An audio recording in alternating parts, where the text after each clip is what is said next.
राहुल गांधी की भारत जोड़ो यात्रा को हरियाणा में मिले जोरदार रिस्पॉन्स की काट तलाशने के लिए निकली बीजेपी एक ऐसी गलती करने जा रही है जिसका उसे भारी खमियाजा भुगतना पड़ सकता है। जी हां, बीजेपी 29 जनवरी को गोहाना में एक बड़ी रैली करने जा रही है जिसमें देश के गृह मंत्री अमित शाह शामिल होंगे। कांग्रेस की मजबूती को रोकने के लिए बीजेपी ने यह रैली तय की है।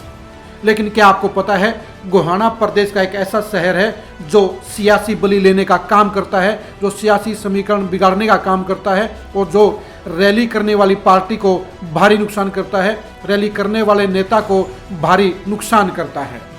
जी हाँ, आप ध्यान से गौर से पिछले रिकॉर्ड पर जाइए।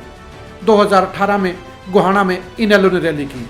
रैली जबरदस्त कामयाब थी, लेकिन उस रैली का इनेलो को बड़ा नुकसान हुआ और चौटाला परिवार दो फाड़ हो गया।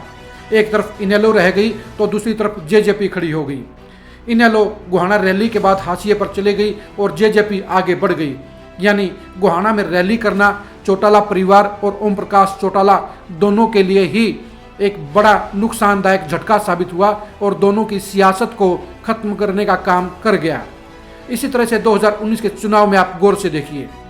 2019 के चुनाव में भूपेंद्र हुड्डा ने पहली बार लोकसभा का चुनाव लड़ा था और सोनीपत की चुनावी जंग में वे जीतते हुए नजर आ रहे थे।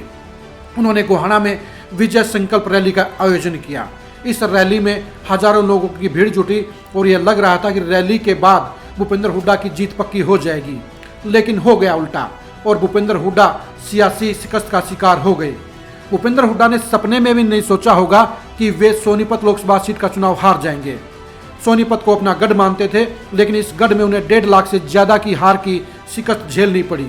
आखिर क्या कारण था कि भूपेंद्र हुड्डा चुनाव हार गए? जाहिर सी बात है कि गोहाना में रैली करना उनके लिए मनहूस साबित हुआ, उनके लिए आत्मघाती साबित हुआ। अब वही गलती बीजेपी करने जा रही है। बीजेपी 29 जनवरी को गोहाना में एक बड़ी रैली करने जा रही है।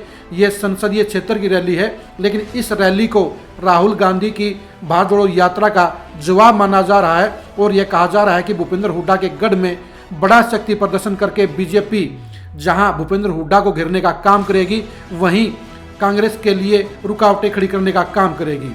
लेकिन गोहाना का रिकॉर्ड बताता है कि जहां भी इस धरती पर किसी ने शक्ति प्रदर्शन का करने का काम किया है, जहां जिस पार्टी और जिस नेता ने यहाँ पर अपना कद बढ़ाने के लिए बड़ी रैली की है, उसे उसका बड़ा सियासी खामियाजा भुगतना पड़ा है।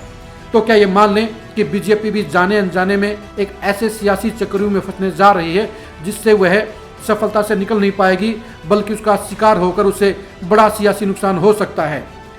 2 बार से बीजेपी सोनीपत लोकसभा सीट का चुनाव जीत रही है और रमेश कौशिक 2 बार से वहां से सांसद हैं।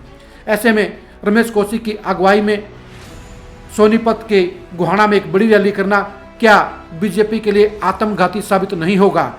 2018 की इनेलो रैली और 2019 की भूपेंद्र हुड्डा की विजय संकल्प रैली का अंजाम ये बताता है कि यहाँ पर रैली करना बीजेपी के लिए नुकसानदायक होगा और बीजेपी के लिए 2024 के चुनाव में इस गोहाना रैली के कारण एक बड़ा नुकसान हो सकता है। यानी कि बीजेपी 2024 के चुनाव में सोनीपत का लोकसभा चुनाव हार सकती है।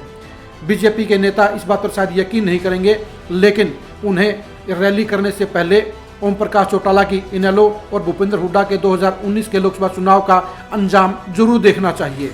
गोहाना का इतिहास बता रहा है कि जिसने भी इस सरजमीन पर बड़ी ताकत बनने का सपना देखा है, उसे उसका उल्टा नुकसान हुआ है और उसका सियासी रसूख खतरे में पड़ा है। अब देखते हैं कि गोहाना रैली बीजेपी को रास आएगी या उसे भी ओम प्रकाश चौटाला और भूपेंद्र हुड्डा की तरह इसका बड़ा नुकसान झेलना पड़ेगा। गोहाना रैली और बीजेपी की शक्ति प्रदर्शन को लेकर आप लगातार खरी खरी न्यूज़ के साथ जुड़े रहिए। नमस्कार।